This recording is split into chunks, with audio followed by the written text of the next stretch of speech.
this only strategy now I think of is I have is like my audience or my connections in like four different like subcategories. So the first one is like the A category. I call them my A team. So my A team is my inner circle. It is like those people who I engage with every day on a daily basis. I know that they will comment on my pictures and I will comment on their posts. So it just helps you in those tough times when you know that you need some engagement for your just that initial boost. You'll have your A team there to support you. And how to build that A team is by being genuine, is like by being like having these conversations with them, like DMing them or having video chats with them. So that's how you can build your A team. Before we dive into today's episode, please hit that subscribe button. Your support helps us grow and inspire more people on their journeys. Thank you. Hello, Sanchit. Thank you for joining us today and welcome to the show. Okay, thank you so much, Thomas. Thank you for having me here. So, Sanchit, can you please introduce yourself? Absolutely. So, hi everyone. My name is Sanchit. I am here in Canada right now, and a bit about myself. I call myself an AI nerd and a market and a digital marketer too. So, why do I call myself an AI nerd? Was because like it like all like started happening like after before like 2 or 3 years back, more or less around the time when ChatGPT in November of 2022 was launched. So my eyes was just like blown away to see the power of AI. Even though AI has been there in the business from 1950s, Turing experiment, and even before that. But then it just like I was blown away when like ChatGPT came and AI became more like a household name.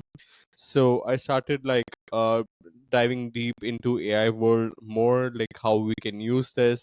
And by like during the day, I'm a marketer. I work for a major educational institution. I do digital marketing for them.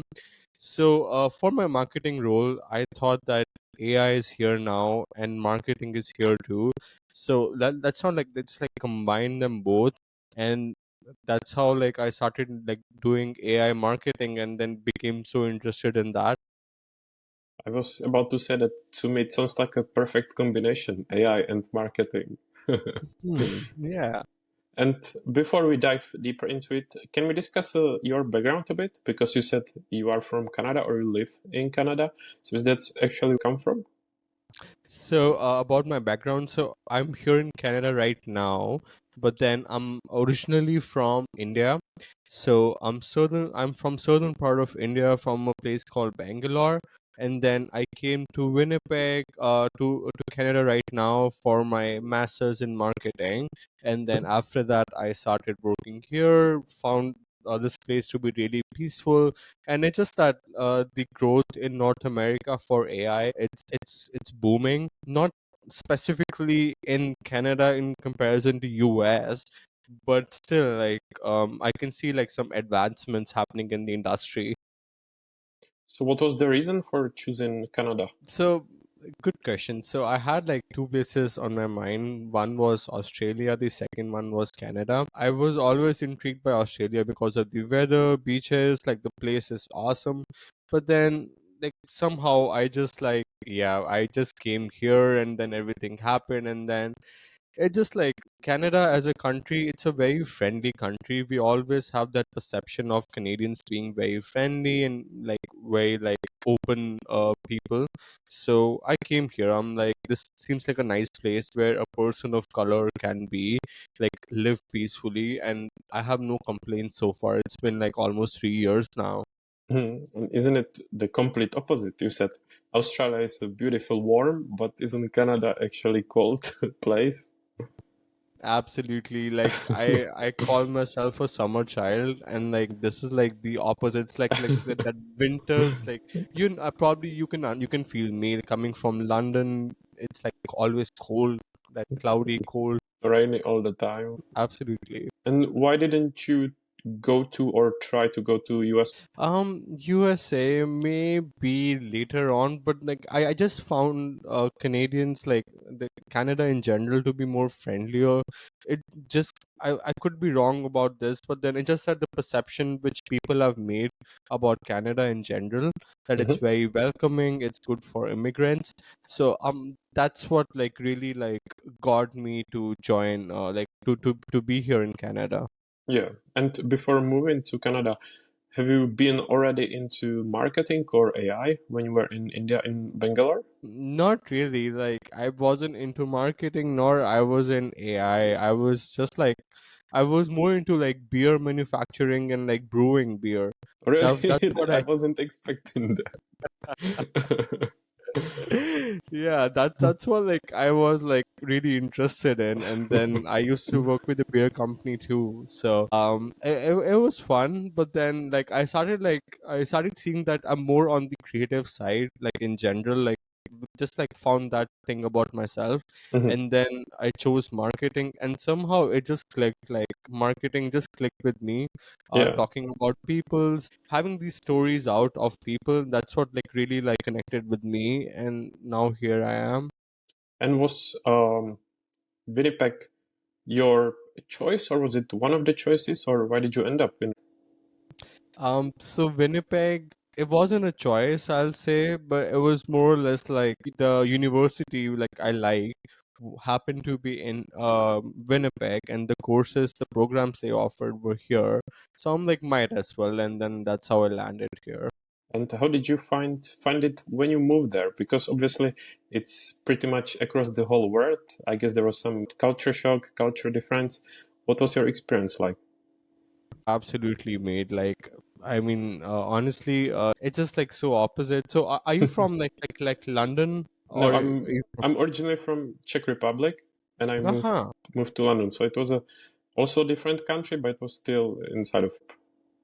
Yeah, so probably like you like not like to that extent, but then like a new person coming to a new country, like everything is different. So like I kind of had that like yeah, everything is so different.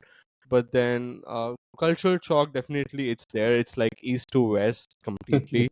So, but And so far so good. I'm liking it. what's the population of people from India in maybe in Winnipeg or in Canada in general? It's huge. Yeah, It's yeah. like yeah, like I'm not. I think even in like UK, it's a lot. Oh, Uh, UK, it's really a lot. Yeah, in London especially. Absolutely. So like even like in Canada now, not now. Like they've been here for a while, and it's a lot. It feels like home, to be really honest, because there's so many. Yeah, yeah, yeah, yeah. So then, how did you find the education? I guess you went there only for masters, right? Mm-hmm. So So, like I. how was Mhm. it? Did it meet your expectations? Oh yeah, like it was really nice. Like the university I was studying in, like I was offered a job in that same university after my program. So I was like very lucky to like didn't have to like really struggle for any jobs or like go like for asking people for jobs or anything. So right after my education I was offered a job there, and then been working with them. It's going amazing. It's like every day is like so much fun to be at work. It sounds good. Then you had a security of job because usually after students finish, sometimes it's a bit of challenge to find a job. So how come you got the offer? Were you such a good student, or why was that? It's just that like the networking and building relationships with everyone. I'll suggest that like uh, they they people who work there, the staff, the instructors, they all working there, like right. So like it's just that like just having a good relationship with them where you meet them even after like classes. It's not like very transactional, but it's more like you actually want to learn from your professor. For example, you invite them for a coffee, or you just like be like let's go to a networking event. So that's how like I just like started building relationships with them when I was in school. And then next thing you know, like they were like they would be happy to offer me a job. I'm like, for sure, why not? I already know you all.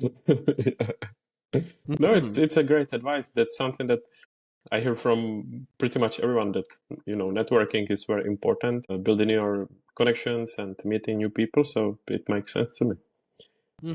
Can you then tell us more about the job at university? What is it that you do? Absolutely. So I do digital marketing for them. So my job is literally like telling stories of students who come from all parts of the world, all parts of Canada, like how's the experience been. So it's just like I'm trying to promote their story on our website, on our social media channels. So in a way, this also helps other students, the prospective students who are considering on joining this university. They can have the stories, and then they can resonate like, yes, this can be me in 2 or 3 years or 4 years. This can be me, like just thriving in a new country, just having that skill set which is required. So that's what I do. Yeah, so you are behind the success of the university. Are you? I wish. And I'm not sure, of course, I don't know what's the scale, but are you the only person who's responsible for this, or are there more of you? So there's a team for sure, and like they're like everyone has like different roles and tasks. So marketing in general, it's people like people who don't know about marketing, for them it's just about social media, but that's just like one part of it. There's so many different things like analytics, website, there's SEO, so content creation, video editing. So there's like a whole team, and then I like try to fit in that team and like help people in collaborating on projects, on how can we have these stories out in the public. What aspect of your job do you enjoy the most? Huh. It's just the human interaction, because that's what like I have realized about myself. Like I thrive on these human interactions. I feel like when we actually connect with people, and we can learn so much from them, rather than just texting them, or just being in your own space, that's important too. But then also like to go out of your comfort zone, to speak to someone, to learn from them, to have your ego down and like be like, I don't know anything, you teach me. That takes a lot, and then you can get so much out of it. So that's the part where I love, just the human interaction part. And on the contrary, is there something that you don't enjoy? Yeah, I mean, like for work, there can be some days when it can get very overwhelming, meeting with lots of students, and like just like knowing like each and every like their struggles and everything, how they came from, like just the struggle from coming from one country to another, and then maybe like not able being able to set. So it's just that like there's like so much that human interaction going on, that sometimes it can get a bit overwhelming. Yeah, yeah, yeah. And to what extent is the university international? If it focuses on students all around the world, or if it's mostly Canadians, or what is it? The percentage, I'll say it's like 60-40. 60% more will be driven on having international students, and 40% for domestic. So it just keeps a good balance also to the demographics, because you'll have like um a boom of culture, ethnicity from all around the world. So this like the university becomes very vibrant, Hmm. and a place to like learn from other cultures. So that's what really like makes it stand out. Yeah, and it must be interesting to meet people literally around the world. I know from my own experience, because when I was studying in London, you meet people literally even from different continents. And before, back in Czech Republic, it was something I would never expect. Absolutely, yeah. And what is it like when it comes to working remotely and on site? Do you work from home, or there, or a hybrid? It's yeah, it's more or less like hybrid.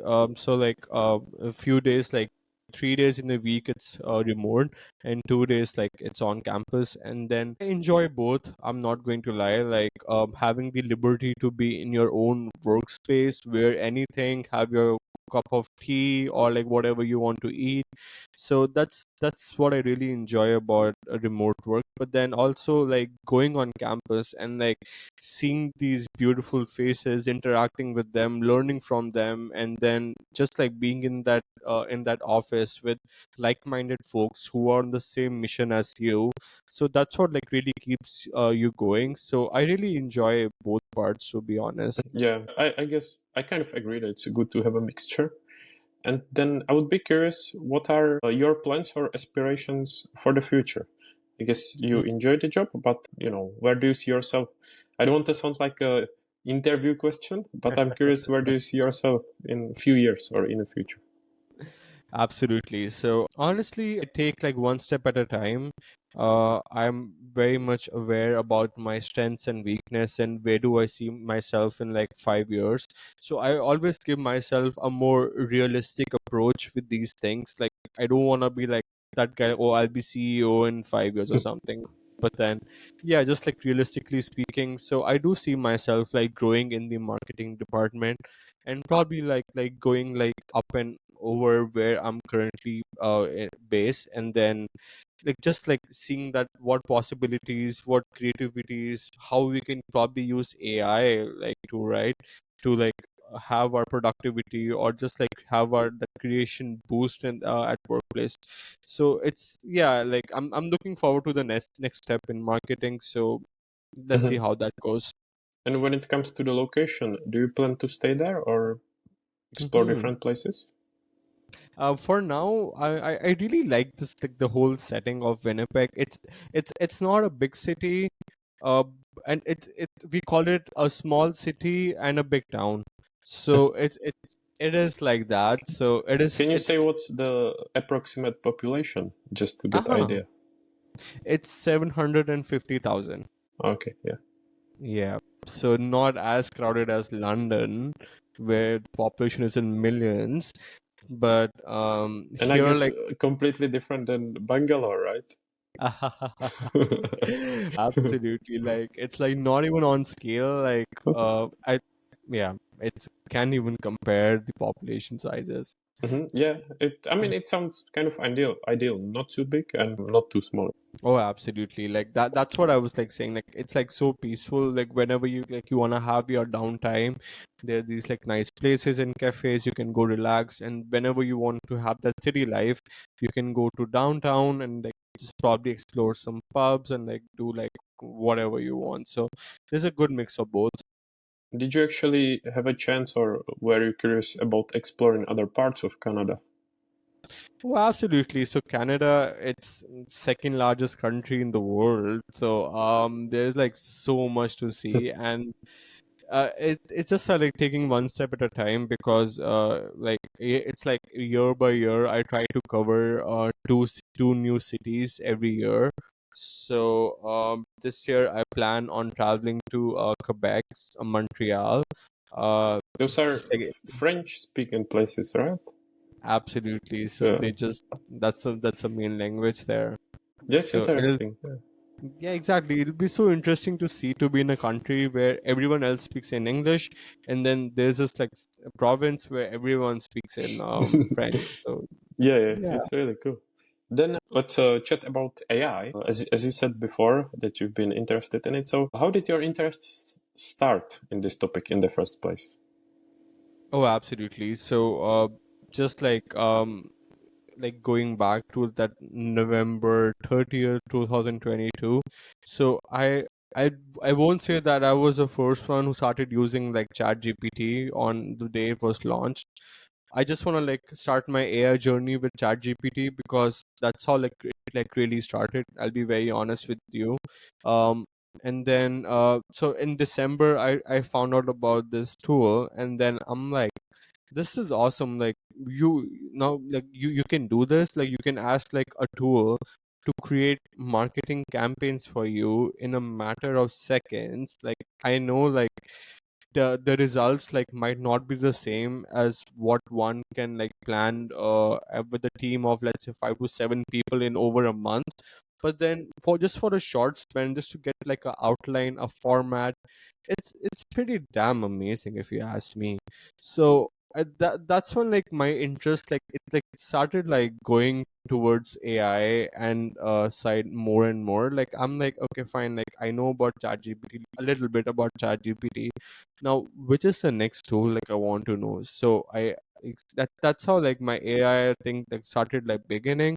And I started seeing that people around me, they don't really know what's going on in this world. Like they don't even know like how, some people don't even know like how to use ChatGPT. And like I just Or like some look people at don't know what it is. exactly like there are some people like that who are just oblivious of like what's happening in the world. But then that's where like our opportunity lies for like people like you and me, where you through your podcast you can educate people about AI. And then me through my, let's say, my LinkedIn channel or any other social media platform, I can help out people in Mm, understanding how they can use AI, or how it can help them in making their lives better. yeah. So it's just that adding that value, having seizing that opportunity, this is something new, get all into that and then help people in getting better. So that's what really got me into it. Mhm. And was it, or actually, where did you hear about it for the first time? Was it maybe just from the news and you were interested in it, or I don't know, Hmm. how did you find out about it? Absolutely. So I remember it was a person who I was with at that time, and they had a friend. So their friend like so they were in a school, so they were like, there's this new tool, it just helped me with my homework. I'm like, what do you mean new? What is this, like Google helping you with your homework? Like, I thought some new website or something. Then they're like, no, like it kind of like works. Like you ask you ask it to do something and it will reply back. I'm like, what are you talking about? Is it like Siri, Alexa? Like you ask something and you reply back. Then they're like, no, you have to check this out. So it was like they're showing me like how they got their homework done in like span of like Yeah. less than 5 minutes. Mhm. And I'm like, guys, like the applications for this tool are much more than your homework. We can do so much more with this. It's like, why Let didn't you tell me earlier? exactly. I'm like, what is this? Like, why didn't you just like tell me earlier? So like that's how like it really started, where I started seeing this like small magic shows through this like chat GPT doing homework, and then creating campaigns. I'm like, this is this is so powerful that we don't like actually realize that what this tool is able to do in Mhm. span of in such a short span. Yeah. So that's what like really got me interested for sure. And did you already back then knew that it's going to help you with your work, or were you planning to use it for your work, or was it simply because of the interest? So at first, like I definitely saw the capabilities in the marketing side, because I'm like, marketing is content creation is a big part of marketing. Like I was saying, like writing people's stories, and then just that there are so many other things in marketing which you need to do, like having an ad copy, for example, for your Meta and Google ads. So things which would take time, like really like weeks and days and days. So you can do that, at least you can have an idea how to do that in a span of minutes. So that's what I was like, maybe I can use this for marketing.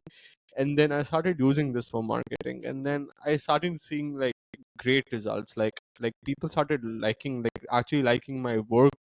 They used to like my work before too, but then it's just that like I was able to do that in like a very short span, and then they Mhm. were just like blown away, how can you come up with this in such a short time.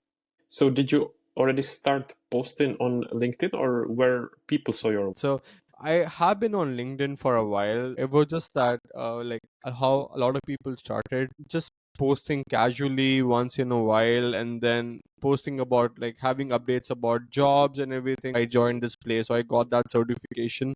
Mhm. That was all what LinkedIn was me, like what I used to think about LinkedIn. But then there was this like creator, and I saw their post on my profile. So I'm like, wait, you can learn so much now on LinkedIn. Like, what is this? Like, they had used some nice graphics, some nice colors to make things simple and easy, and there was this carousel post. I'm like, wow, you can do this on LinkedIn. I was just blown away. Like it all started in January, like early January of this year. Oh, this So, year, January. Yeah. And mm-hmm. was it some viral or well-known creator that you Yeah, can? yeah, it was actually a very well-known creator. So like, I'll be just maybe honest. It was Yasmin Alec. So Oh, he's of like, course, yeah. Uh, mm-hmm, goat of LinkedIn. absolutely like goal of LinkedIn for sure. And then he was speaking about personal branding, like how you can leverage LinkedIn for your own personal branding. And I saw his like podcast with Chris Do. I was just like, okay, so like this guy has clearly figured out something, and he's like trying to help people now how to do the same. So I was just like so impressed by the genuineness of Yasmin and also other creators. So I like started like posting regularly. Obviously, like the content wasn't good what I was posting, because I was on that learning curve where I'm actually learning from that feedback, or like which post isn't working well.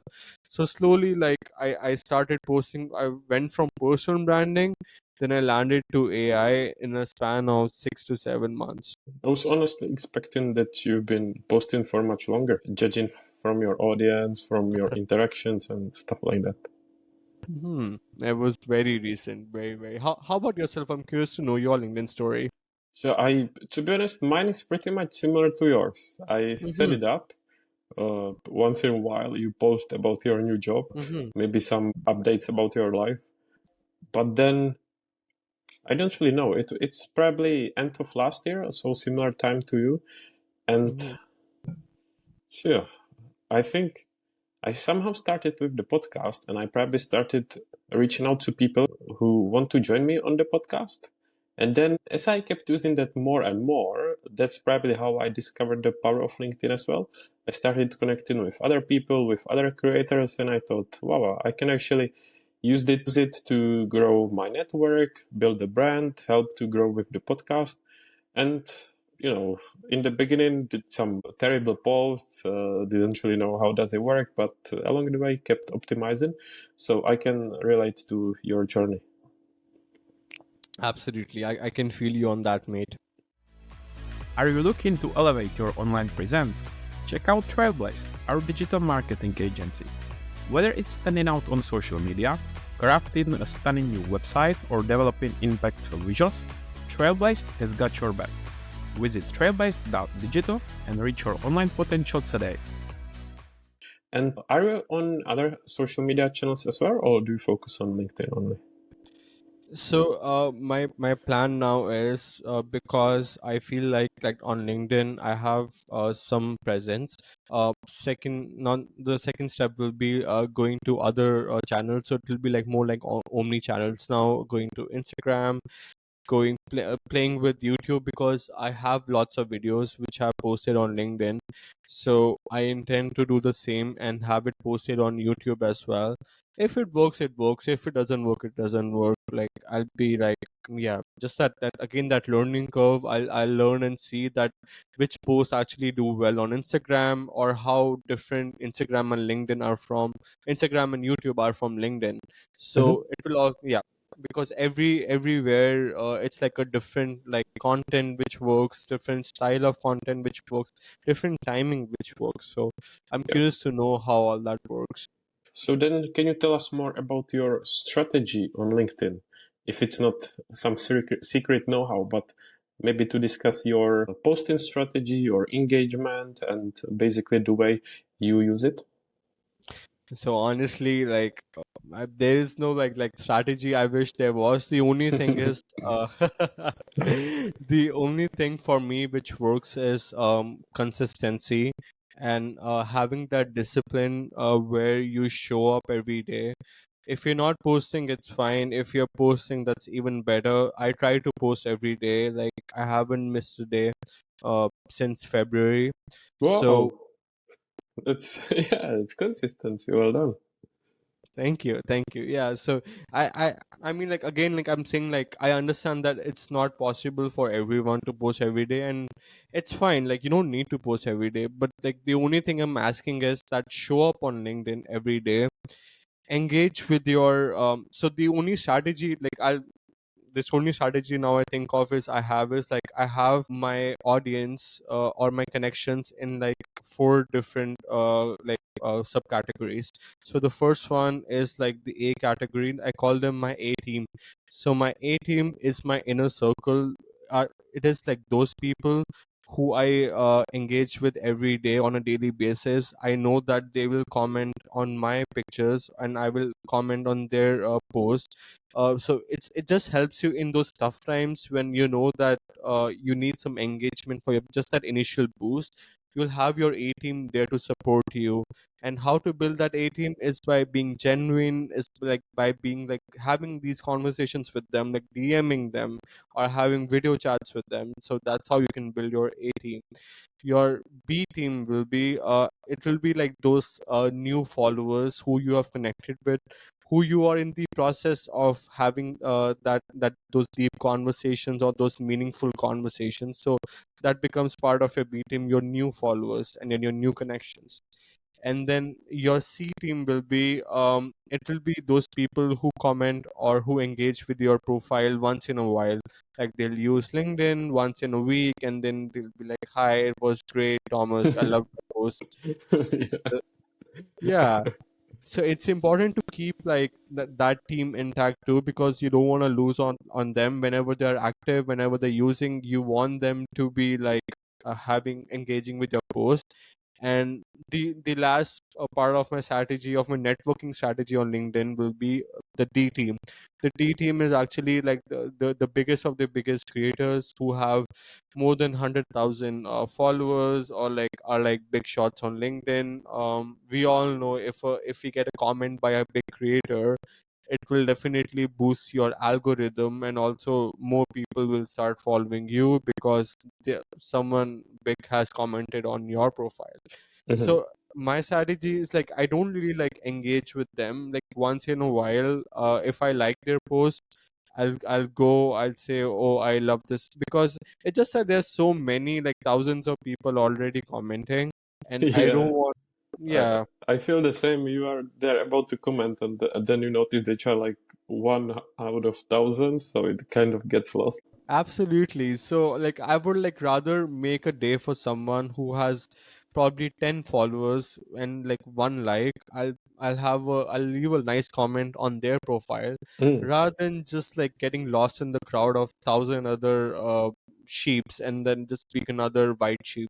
Like I want to be that black sheep who stands out. So Mm. yeah, I And try not especially to for do such a small creator, if he or she notices that someone like you, who's got thousands of followers, notices that you commented for them, that. it's quite a big deal, right? It just makes their day better, and then it just keeps them motivated to post more, because they'll be like, even though like they are trying, some people are acknowledging, they are looking at our content, so it will definitely give them boost. Can you name some mistakes that you did in the beginning of your LinkedIn? Absolutely. I feel like we all start with mistakes, and even for me, like when I was starting, there were like plenty mistakes which I did. So number one mistake was, it wasn't a mistake. I was like trying to find my niche, like what do I really specialize in. So when I started posting on LinkedIn, let's say like in like February, that was the time when I actually started posting every day. So I started with this like personal branding expert. I'm like, I just started posting on LinkedIn, and next thing you know, I'm a personal branding guy, because all the big creators are personal branding experts. Big mistake. It was just like me lying every day that I know this, I know that. Me just like going to big creators' posts and then taking some inspiration and just like, yeah, just making a post out of that. It didn't really work out. No one could connect, and I could see that, because that's not me. That's not who I am. And then slowly, as through the months, it started changing from personal branding to LinkedIn growth to marketing to digital marketing to AI marketing, and now it has become just focus on finding the best AI tools, like where I help people in making video tutorials of of AI tools, how to use them. And that's what like I really enjoy. It's what I've realized, that where my audience, they resonate with me and they connect with me. So it has helped me substantially, like to have a profound portfolio because Mhm. of this AI tools thing. I like the evolution that it kind of showcases, that maybe sometimes people may feel lost or don't know what to post about or how to start. But I think you just greatly illustrated that you can try something, find out if it works, if it doesn't work, if you enjoy it, if not, and evolve along the way. So, great example. Thank you. I'm just curious to know, how did you start your like LinkedIn niche? What were you talking about? I think in the beginning, I probably didn't really have a strategy, so it was all over the place. I think I was trying to post maybe stuff related to personal development and stuff like that, because that's also something that I'm interested in because of reading the books and following other people. So I did this. Then I was posting about podcast a bit, and then also probably some film related stuff because I used to work in VFX industry. So as you can see, it was basically anything that interested me. So there was no structure. But Hmm. then, as I've been following other people, I realized that it's probably better to focus on something. And you've got, of course, loads of people who do personal development. So I thought that's probably not something that I will focus on. And although I was still interested in VFX, it wasn't my biggest passion, but I was doing the podcast and I thought that it may be a good way how to promote it on a LinkedIn, and also kind of to build my podcasting name or presence there so that it also helps me to attract new listeners as well as increase my likelihood of getting new people to speak with. So that's kind of also was like over time. I decided just to focus on podcast, and so far I've been enjoying that. And it also makes it a bit easier that when I don't know what to post about, I always have podcasting content, so I know what I'm going to post, even if I don't have any ideas, basically. That's nice. I can totally relate to you on that. It just that in the process you find your way out, and then you start loving what you do.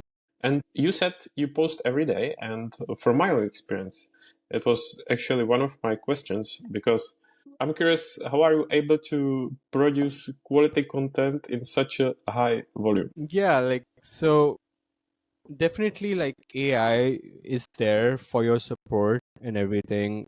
It can help you in getting a structure or format for your content.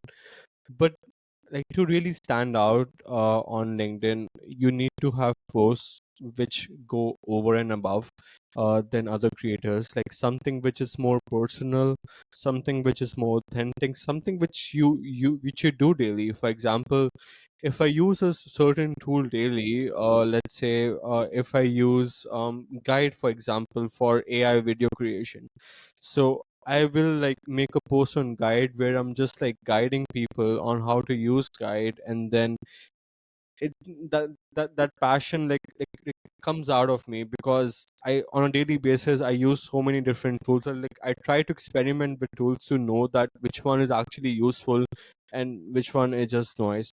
So that content, like somehow it just like comes out because I'm like experimenting with these tools so much.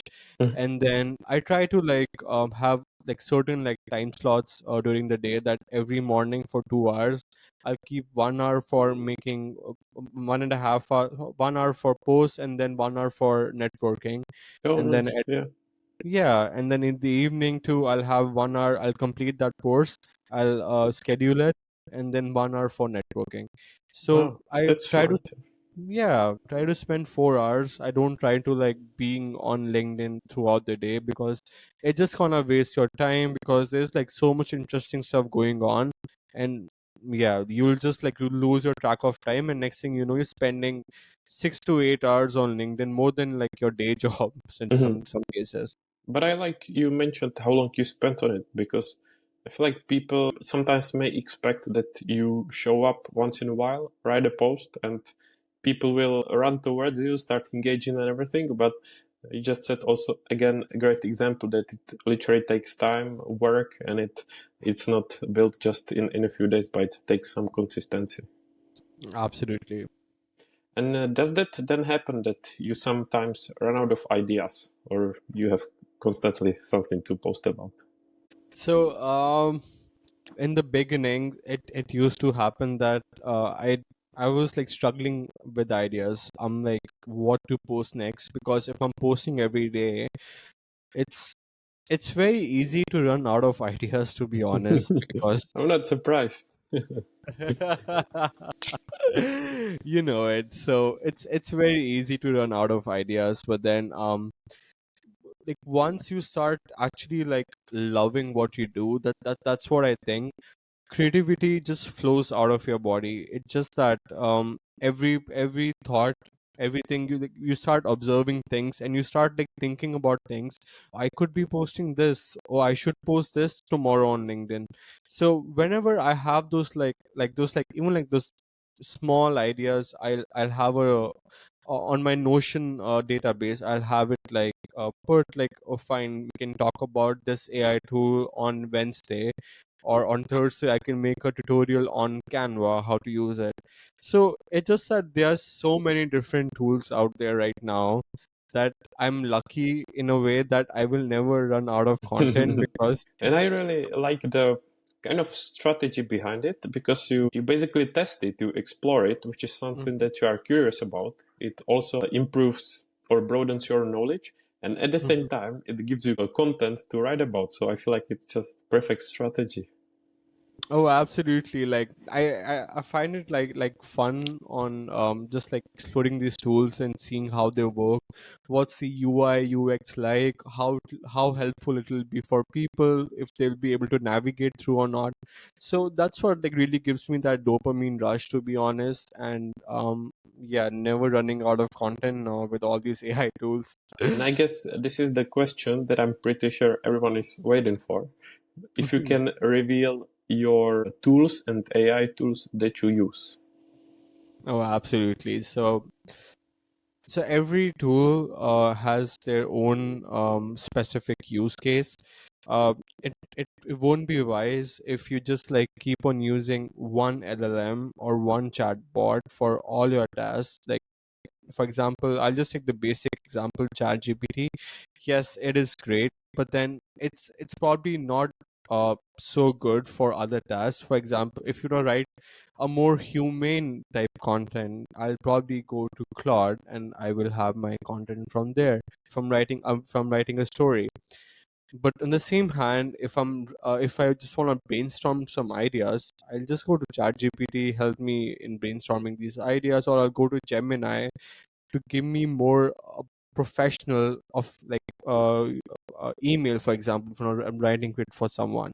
So how you select these tools is like your first step can be like you see what's your purpose is, like what you're trying to accomplish out of this task. And the second thing will be the usability of the AI tool. So I see like how easy it is used to that AI tool. For example, if I want to make a design, I can do it on Photoshop, I can do it on Illustrator, and I can do it on Canva or Figma. It's just that the rating that each tool, like what's your proficiency, what's your expertise with each of these tools, and how fast can you do, like can you make a design out of it. So it's just that the second step, like, or the second tool, I'll definitely come out to my come to my tools too, but then just like guiding you through the process how I find my specific tools. Third thing which I see is like every tool they have now, they how their brand is, they have a freemium sort of like a subscription.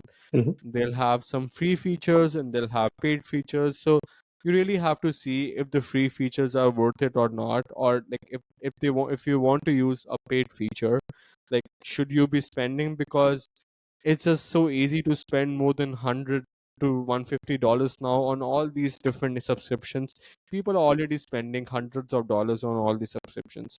So it's like you really need to ask these three questions. Yeah. Now coming Yeah, now coming to my tools which I use. So I love making videos. All right, so I really like making videos. So I used to use Premiere Pro. to make my videos, but then it was taking a bit of my time to make these videos, to edit and everything. So I started using AI video editing tools because it is so easy just to like drag and drop and make videos out of it. So my suggestion will be to use Veed.io. I Mm-hmm. really like using that tool, and I feel like it's very easy to use. Second one for video I'll suggest is probably Descript, or you can use even Camtasia. Descript and Veed, they are free to start, but then they'll have their watermark place. So you can just test it out, see how the tool is doing, if it's worth it or not to spend on the tool. For content creation, I usually go for Gemini. Gemini just works for me. It just gives me the best content for some reason. Yeah, like what I'm looking for my personal assistant. I have my own GPT with chat GPT with OpenAI. So it has all of my the way I write, the type of content I produce. So if I'm writing a LinkedIn post, and if I'm stuck with, for example, a hook, or just like making that initial content, I will just throw it to ChatGPT. I'm working on this project. Help me coming up with the hook, the CTA, and all the important things. So it'll give me a nice body. Having your and anyone can build their own GPT. It has become that easy and accessible now. It's not that hard. And another tools which I really like is for my database. I use Notion every day. I For all my creators who I follow, who I admire, who I want to engage with, my A team is on that database.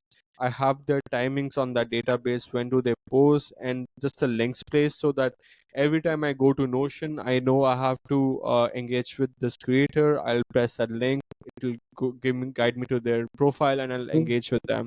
Mm-hmm. So having your own that's just a specific note taker, where you can all your ideas, you can have it over there. All your for example, your creator list and your post ideas, you can have it over there. So that's another tool I'll suggest. um Another one which I'll say is like people should use more often is like having these like Chrome extensions. So some of the Chrome extensions which I use, like I'll just say the most basic one. So use for LinkedIn, use Clio, Kleo. So if you're trying to find out the the most popular post for a person, for a creator, you can just go to Clio, the extension. It will guide you through the post. Another extension I you can. honestly think I've never heard of it. I need to have a look. Then I just made a video on it. I need to send you that. So Yeah. I'll just, Oh. yeah, explain a bit more about Clio then. So how Clio works is you just install the extension. You go to any person's profile. I'll go to your profile, Thomas's profile.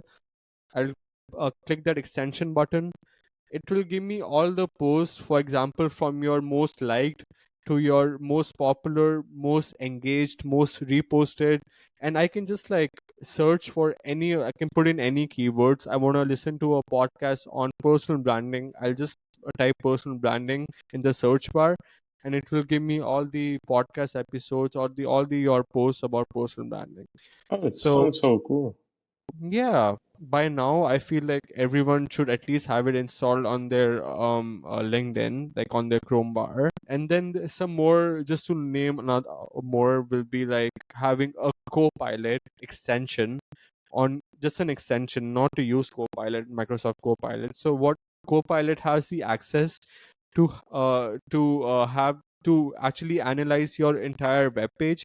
So for example, if I go to your LinkedIn, and I'll just type a simple prompt on Copilot using the extension, help me analyze Thomas's LinkedIn profile. I want to reach out to him for a DM. So what Copilot extension will do is, you cannot do this, by the way, with ChatGPT, Gemini, or Claude. You can only do this with Copilot. You can go to any web page, and you can have the full summary and like the details about it. So I use it a lot for LinkedIn to analyze what a creator is posting, what's their niche, and how can they help me. So that's another one I use. Oh my god, that's so smart. I will have a look for sure. That sounds great. Definitely, yeah. And lastly, what do you use for the content creation? Is that Canva? For content creation, I do use Gemini. Uh, that's But and like for the graphics.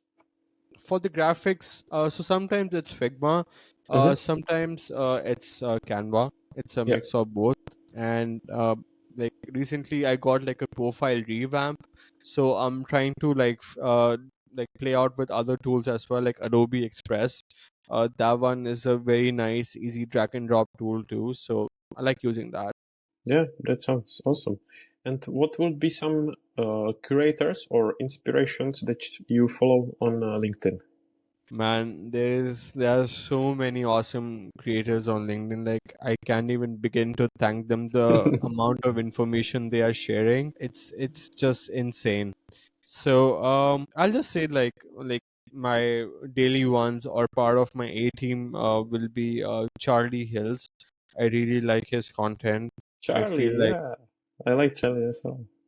yeah, from UK, so London, I guess. Yeah. So like shout out to my mate Charlie. He's doing great job. Other creators will be like which are doing I feel like a great service will be Jonathan Parsons. He is doing really good with his Canva Hmm. tips and tricks. And then if you want to know more about personal branding and stuff, then we all know about the big LinkedIn gurus, the top three. So I don't really need to like name them. They're already there. We already know. Yeah, you said that well. Yeah, like no, everyone knows about them by now, so we don't even need to name them. Outside of LinkedIn, I would be curious, do you maybe read books or follow some, I don't know, famous or successful people outside of LinkedIn? Absolutely. So LinkedIn, yes, it's amazing, but then like what I do in my like spare time, I love listening to podcasts. I'm a big podcast listener. At some point I wanted to start my own podcast too, maybe like sometime in the future for sure. So I love Andrew Huberman. I'm Mm, not sure if you heard of him. of course, Huberman Lab. The Huberman Lab. I've always been like very drawn towards science and how to just like outlive your current lifespan, like how to live longer, just like having those protocols done. So Andy Huberman is one person who I follow. Lex Friedman is another podcaster I really like.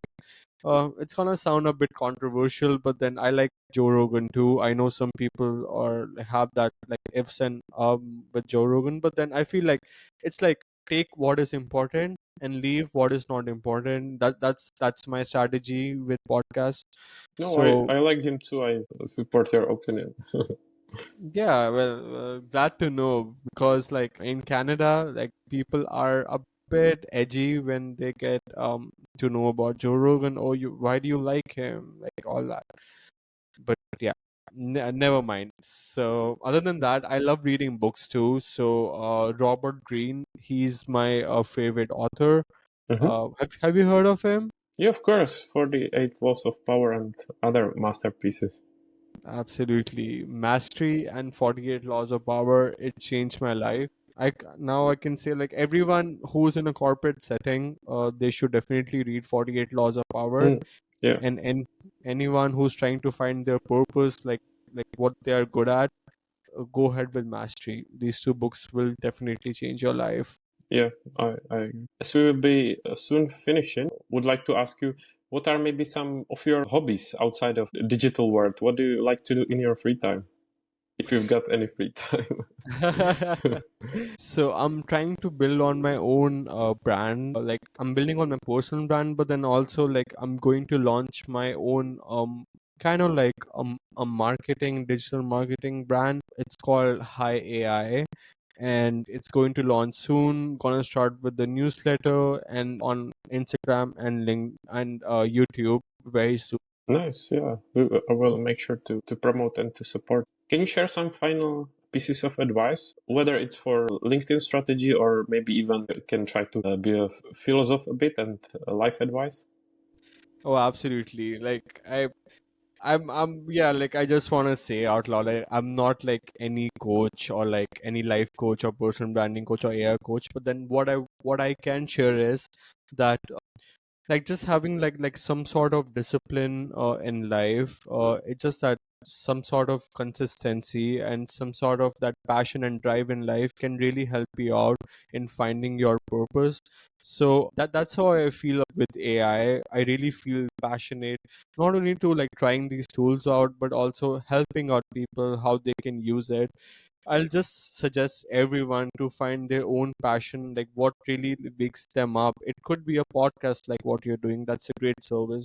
It could be video editing, it could be personal branding, it can be anything. And just get out, show your face, be in public, like be in the world. Come on, like LinkedIn is like one channel, there are so many different channels. And if you're really creative people, I feel like social media, it's the best way to manifest your creativity, to show people who you actually are. Mhm. Be genuine and be authentic in the end. Yeah, I love it. I can only agree with what you said. Then tell us where, I mean, it's probably obvious, but where can people follow you and find you? And feel free to promote any of your services. Well, so right now I'm only on LinkedIn. My name is Sanchit Shangari, and then you can, whenever this podcast is out, you can probably Thomas will have a link. You guys Mhm. can definitely like follow me, and definitely follow Thomas too. He got some great podcasts. Thank you. Um, and then yeah, like if you want to know about AI, and you can just check out my profile. If you think it's worthy enough for your follow, do it. If you don't think it's worthy not enough, then I can definitely like make it better. Looking forward to your feedback. Always up for some good feedback from your end. And then other than that, I will be seeing you all on link on Instagram, YouTube, and hopefully with a new newsletter. Mhm. So yeah, looking forward to that. Sounds great. Then, is there some final message or something that I should have asked you and did not? Final message will be master AI before it masters you. Yeah. I like it, yeah. Hmm. Before the robots, Terminators will take over the world. Exactly. Before it's too late, before you lose that job, just go for it. It's very easy to use. It's just a buzzword. Yeah, I agree. I think then we can finish it. I want to say a huge thank you. It was a pleasure to meet you, not in person, but face to face, at least virtually. I learned a lot, great AI tools, great advice. So thank you so much, and I will see you on LinkedIn. See you on LinkedIn, mate. It was a pleasure being on this podcast, and thank you so much. Thanks for listening to Produced by with Tommen. Check out show notes for all the links, and don't forget to like, subscribe, and leave your feedback. Speak soon.